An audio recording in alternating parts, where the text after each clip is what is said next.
छत्तीसगढ़ विधानसभा में मनरेगा से जुड़े जी राम जी मुद्दे पर सत्ता और विपक्ष के बीच तीखी नोकझोंक हुई। नेता प्रतिपक्ष डॉक्टर चरणदास महंत ने स्थगन प्रस्ताव लाते हुए आरोप लगाया कि सरकार गरीबों, मजदूरों और आदिवासियों के रोजगार के अधिकार को कमजोर कर रही है। उन्होंने कहा कि अब काम पंचायतों की बजाय केंद्र के इशारे पर तय होंगे, जिससे गरीबों को नुकसान होगा।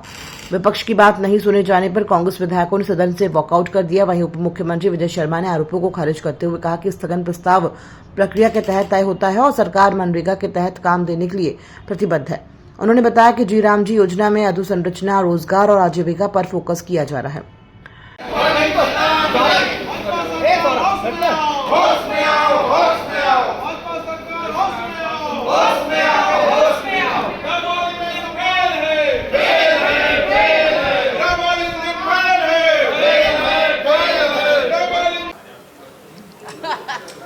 साथियों, आज हमने विधानसभा में स्थगन प्रस्ताव प्रस्तुत किया था मनरेगा के संबंध में।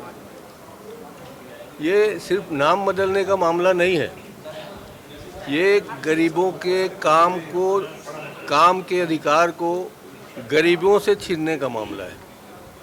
उनने सिर्फ नाम नहीं बदला है, उनने सिर्फ नीति नहीं बनाई है, उनका नियत पूरी तरीके से गरीबों के पक्ष में खराब है, ठीक नहीं है।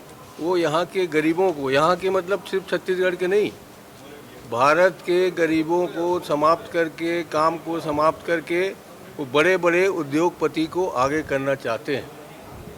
ये उनकी नियत है और ये हमारा अधिकार है। हम कांग्रेस पार्टी के लोग शुरू से गरीबों के साथ रहे हैं, अनुसूचित जाति के साथ रहे हैं, आदिवासियों के साथ रहे हैं, पिछड़े वर्ग के साथ रहे हैं और मजदूरों के साथ रहे हैं।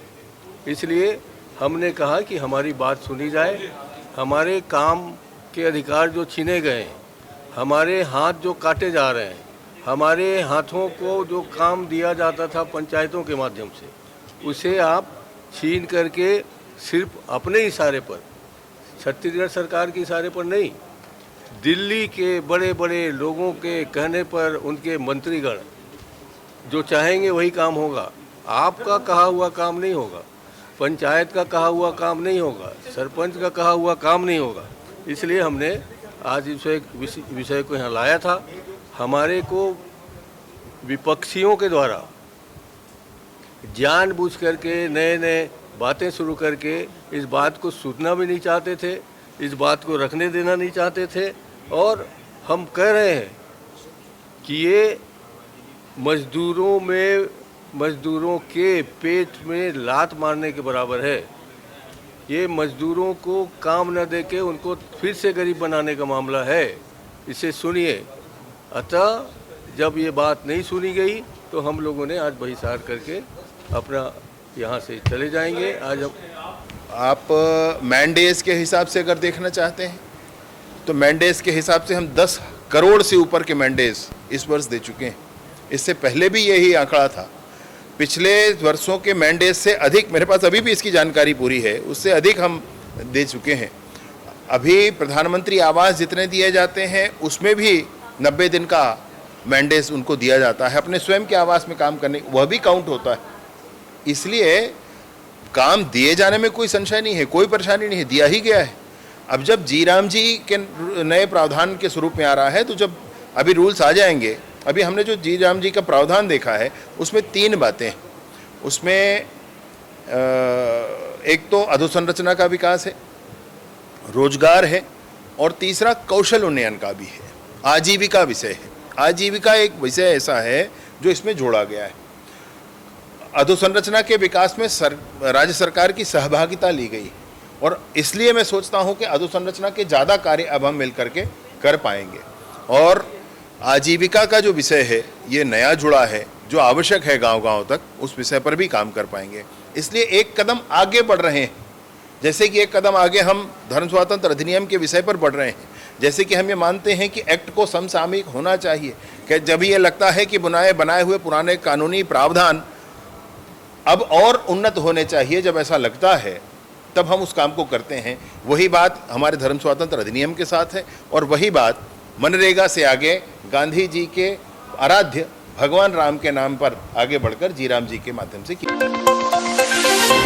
राजधानी रायपुर में कांग्रेस का हल्ला बोल प्रदर्शन और विधानसभा घेराव कार्यक्रम जोरदार रहा। सचिन पायलट की मौजूदगी में मनरेगा, बढ़ती महंगाई, अफीम और बढ़ते क्राइम जैसे मुद्दों को लेकर हजारों कार्यकर्ता सड़कों पर उतरे। प्रदेश भर से पहुंचे कांग्रेस कार्यकर्ता शंकर नगर स्थित भारत माता चौक से विधानसभा की ओर कूच करने निकले। सुरक्षा के मद्देनजर पुलिस और यातायात विभाग अलर्ट रहा। भारत माता चौक से तेलीबांधा तालाब तक बैरिकेडिंग की गई और आम लोगों के लिए वैकल्पिक मार्ग बनाए गए। प्रदर्शन के दौरान पुलिस और कांग्रेस कार्यकर्ताओं के बीच झड़प भी हुई, जिससे कुछ देर के लिए माहौल तनावपूर्ण हो गया। इस बीच नेता प्रतिपक्ष डॉक्टर चरणदास महंत ने भावुक अंदाज में कहा कि वे जनता के आंसू पोंछने निकले हैं और सरकार पर किसानों, युवाओं व आम लोगों के मुद्दों की अनदेखी का आरोप लगाया गया। वहीं डिप्टी सीएम विजय शर्मा ने पलटवार करते हुए कहा कि कांग्रेस केवल गांधी सरनेम पर राजनीति करती है, जबकि भाजपा गांधी जी के विचारों पर काम करती है। उन्होंने कहा कि राम जी योजना के जरिए अधोसंरचना, रोजगार और आजीविका विकास को गति दी जा रही है और सरकार अपने संकल्प पर अडिग है। दो बातें हैं देश में। कांग्रेस वो पार्टी है जो गांधी जी के सरनेम पर काम करती है, भाजपा वो पार्टी है जो गांधी जी के विचारों पर काम करती है। ये दो अलग अलग चीज़ें। गांधी जी के सरनेम को लेकर के पूरे देश की जनता को भ्रमित करके और परिवार शासन करता रहा। गांधी जी के भावनाओं को समझकर, गांधी जी के विचारों को समझकर, गांधी जी के आराध्य प्रभु श्री राम को समझकर काम करने का काम नहीं किया इन्होंने। मनरेगा जब आया था ठीक था, कोई बात नहीं थी, परंतु आज उसमें एक कदम आगे बढ़ने की आवश्यकता है। समूचे देश को आवश्यकता है। किसी भी प्रावधान को कम नहीं किया गया है, एक प्रावधान और जोड़ा गया है। मैं आपको फिर से कहना चाहता हूँ, पुराने मनरेगा में दो बातें थी, एक था रोजगार और दूसरा था अधोसंरचना का निर्माण, परंतु अधोसंरचना का निर्माण नहीं हो पाता था। अभी बीबी राम जी में 3 प्रावधान है, रोजगार है, अधोसंरचना का निर्माण है और आजीविका इसमें और जोड़ा गया है। अब अधोसंरचना का निर्माण भी अच्छे से हो पाएगा क्योंकि राज्य की भी सहभागिता सुनिश्चित की गई है। राज्यों के भी बजट पुराने समय से बढ़ गए हैं। 2005 से लेकर के अभी 20 वर्षों में, 20 बरस में देश एक कदम आगे नहीं बढ़ेगा? मैंने क्या सोच होती है भाई? जब भी 2047 में भारत दुनिया का बड़ा मजबूत देश बनेगा हम ये कहते हैं, तब हंसी उड़ाने की कोशिश करते हैं। 100 बार हंसी उड़ा लीजिए, कोई बात नहीं। हमारा संकल्प अटल है। जैसे कि 370 हटा, जैसे कि राम मंदिर बना, जैसे कि 18 लाख आवास बने, वैसे ही 2047 में भारत दुनिया का सबसे मजबूत देश बनकर रहेगा। आज की कार्रवाई से दिन भर के लिए बहिष्कार करते हैं और हम जा रहे हैं अपने छत्तीसगढ़ के जो भाई मजदूरों के लिए आए हैं, आदिवासी भाइयों के लिए आए हैं, अनुसूचित जाति भाइयों के लिए आए हैं, उनके आंसू को पोंछने जा रहे हैं और उनको हिम्मत देने जा रहे हैं कि आप बढ़ते रहिए, हम आपके साथ हैं। छत्तीसगढ़ में धर्म स्वतंत्र विधेयक को लेकर सियासत तेज हो गई है। सत्ता और विपक्ष के बीच इस मुद्दे पर बयानबाजी तेज होती दिख रही है। पूर्व मुख्यमंत्री भूपेश बघेल ने विधेयक को वापस लेने की मांग करते हुए सरकार पर राजनीति करने का आरोप लगाया। उन्होंने कहा कि वर्ष 2006 में तत्कालीन मुख्यमंत्री डॉक्टर रमन सिंह के कार्यकाल में ये विधेयक लाया गया था, लेकिन 2006 से अब तक ये राष्ट्रपति के पास लंबित है और केंद्र ने इसे मंजूरी नहीं दी। बघेल ने कहा कि ये विषय केंद्र सरकार के अधिकार क्षेत्र में आता है और राज्यपाल को इसकी स्वीकृति देने का अधिकार नहीं है। उन्होंने आरोप लगाया कि सरकार इस मुद्दे का राजनीतिक लाभ लेना चाहती है, जबकि आरक्षण समेत कई अन्य विधेयक भी लंबित है। वहीं डिप्टी सीएम विजय शर्मा ने कहा कि धर्म स्वतंत्र अधिनियम 2006 में पारित हुआ था, लेकिन राज्य में लागू नहीं हो सका। उन्होंने बताया कि वर्तमान परिस्थितियों को देखते हुए पुराने प्रावधानों को वापस लेकर सभी की सहमति से नया प्रस्ताव सदन में लाया जाएगा। 2006 का मामला है। 2006 में रमन सिंह जब मुख्यमंत्री थे तो बिल लाया गया और उसके बाद चूंकि ये विषय भारत सरकार का है और इसलिए राज्यपाल को अधिकार ही नहीं है कि उसको स्वीकृत करे, इसलिए राष्ट्रपति के पास भेजा गया और राष्ट्रपति के पास भेजने पर आज तक वो पड़ा रहा। 2006 से लेकर 2026 तक ये पड़ा रहा। इस बीच में इनकी सरकारें आई गई, अभी भी केंद्र में सरकार है, लेकिन उसको स्वीकृति प्रदान नहीं की है। क्या कारण की स्वीकृति नहीं की है और आज फिर से इसको वापस करा रहे हैं? इसका मतलब ये है कि आप केवल राजनीति करना चाहते हैं, क्योंकि भाजपा सरकार ने उसे लाया था। दूसरी बात ये है कि अन्य बिल भी पड़े हुए हैं राज्यपाल के पास। पिछड़ा वर्ग के 27% हमने आरक्षण दिया हुआ है, EWS को 10% 4% दिया हुआ है, तो सारे लोगों को दिया हुआ है ST SC OBC, लेकिन आप उसको स्वीकृत नहीं कर रहे हैं, उस बिल के बारे में चुप हैं। तो आरक्षण आप देना नहीं चाहते, केवल राजनीति आप करना चाहते हैं। अभी देखिए, कल ही हम लोगों ने नाबालिग बच्चियों के कोटा आश्रम में, कोटा केबिन में गर्भवती होने की शिकायत मिली और उसका हम लोगों ने स्थगन उठाया। आज कोटा जिले में एक लड़की को अधीक्षिका ने खुद वो साथ में लेके हॉस्पिटल आई और डॉक्टर ने गोली दी अबार्सन कराने या जो भी करने, लेकिन वो लड़की बच्ची मर गई। आज की घटना है। मतलब लगातार ये सरकार के कहने के बाद, विधानसभा उठाने के बाद सरकार गंभीरता से नहीं ले रही है। न उसमें ग्राह्यता में चर्चा कराए, न ग्राह्य करके चर्चा कराए, न किसी प्रकार के कदम उठाने की बात उन्होंने कही। एक आकाश में विकलांग बच्चा भी मर गया सुकमा जिला सुकमा जिला में एक जो दिव्यांग बच्चा है वो भी वैसे मर गया। तो आज 2 घटनाएं सुकमा जिले में। तो लगातार इस प्रकार से घटनाएं हो रही है। चातुरी नंद ने एक मामला उठाया कि उसके यहाँ जो वन विभाग के ज़मीन में अतिक्रमण है, वहाँ 1.5 महीने से ग्रामीण वहाँ धरना प्रदर्शन में बैठे हुए हैं। इनका मूल प्रश्न विभाग ने बदल दिया और उसके कारण से वो उत्तर निरंक आया है, जबकि वहाँ सैकड़ों पेड़ काटे गए। और गोदावरी इस्पात का सोलर प्लांट है, उसको वो अतिक्रमण करके वहाँ प्लांट लगा रहे हैं और इस मामले में सरकार गुमराह कर रही है, उत्तर नहीं दे रही है। ये बहुत गंभीर मामला है कि एक जंगल काट रहे हैं और प्रश्न ही बदल रहे हैं विभाग से। ये स्थिति बन गई है उद्योगपतियों को लाभान्वित करने के लिए। 1968 का एक एक्ट जो है अभी लागू है छत्तीसगढ़ में, जो धर्म स्वातंत्र अधिनियम 2006 में प्रस्तुत किया गया था, विधानसभा से पारित था और चूँकि आज तक वो लागू नहीं हो पाया, इसलिए आज 2026 में पुनः इस बात की आवश्यकता है कि हमारे विधिक प्रावधान ऐसे होने चाहिए जो समसामयिक हों और वर्तमान परिस्थितियों, वर्तमान आवश्यकताओं के अनुरूप हों। अतः नए एक्ट को ला करके सदन में सबकी अनुमति, सबकी सहमति ली जाएगी। पुराने प्रावधान को वापस लिया जा रहा है। उसका कारण यह है कि उसको वापस लेने के बाद ही नया हमारा प्रस्ताव अभी आगे रखा जाएगा।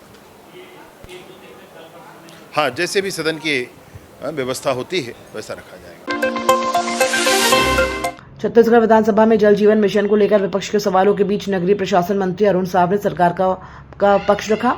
उन्होंने बताया कि नरेंद्र मोदी द्वारा वर्ष 2019 में शुरू की गई इस योजना का उद्देश्य हर ग्रामीण घर तक नल से शुद्ध पेयजल पहुंचाना है।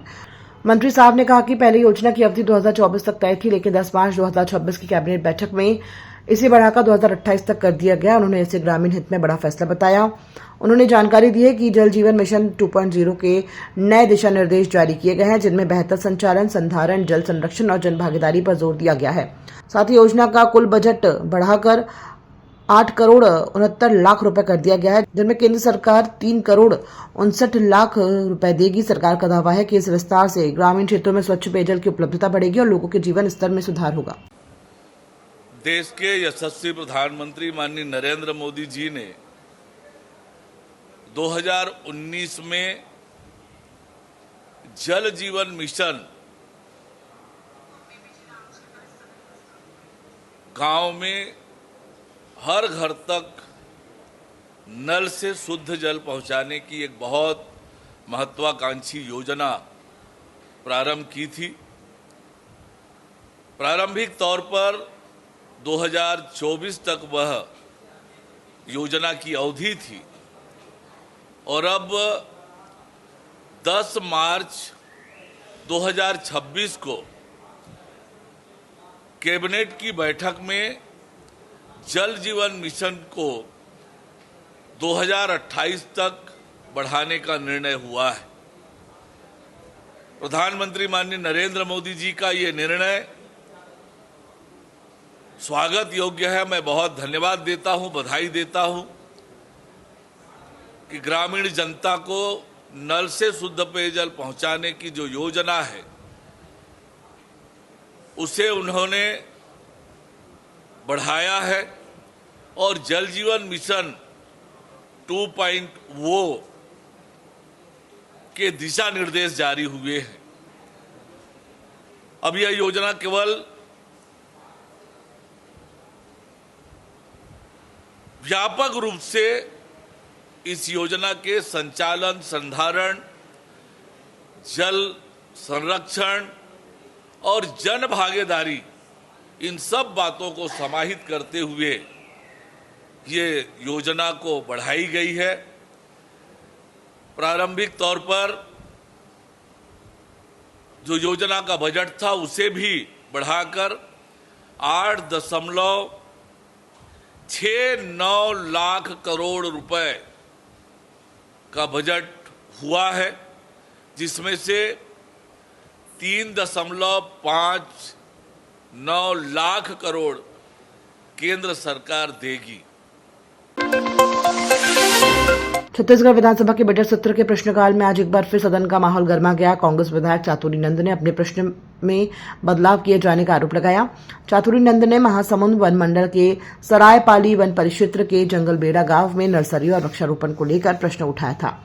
सदन में उन्होंने कहा कि उनका मूल प्रश्न वर्ष 2025 से संबंधित नहीं था, लेकिन प्रस्तुत प्रश्न में इसे बदल दिया गया। उन्होंने आरोप लगाते हुए कहा कि मेरा मूल प्रश्न 2025 को लेकर था ही नहीं, लेकिन इसे बदलकर पेश किया गया, जो गंभीर विषय है। आज मोर सवाल लगे रही से चौथा नंबर में वन विभाग के सवाल रही से जंगल बेढ़ा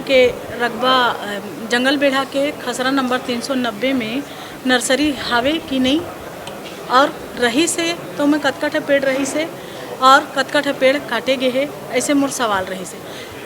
तो मोर जो मूल सवाल रही से वो सवाल ला बदल के वो में 2025 जोड़ दिया गिस, जे माँ 2025 में नर्सरी हावे के नहीं। तो 2025 के पहले वो कट चुके हैं। 2021-22 में मतलब 2023-24 में वो नर्सरी ला पूरी तरह से काट दिए गए हैं। तो वहाँ अभी वर्तमान में कैसे हो ही, तो एखर सती जो उत्तर है वो निरंकुश, मतलब उद्भूत नहीं होए, ऐसे करके मंत्री महोदय हर मोला जवाब दिस। लेकिन मोर करा ये शासकीय दस्तावेज हवे, जे शासकीय दस्तावेज में स्पष्ट तौर पे लिखाए हवे कि रकबा खसरा नंबर 390 के रकबा 20 हेक्टेयर में 1989-90 के जो मिसल है वो मिसल में स्पष्ट तौर पे लिखा है कि सामाजिक वानिकी नर्सरी वन विभाग के लिए आरक्षित है, सुरक्षित है, जेमें मौका पर आंवला, खैर इत्यादि वृक्ष लगाया पाए गए रही से। और एमा कुछ भाग में सोलर प्लांट के अतिक्रमण हवे, ऐसे ये शासकीय दस्तावेज में बताए गए हवे।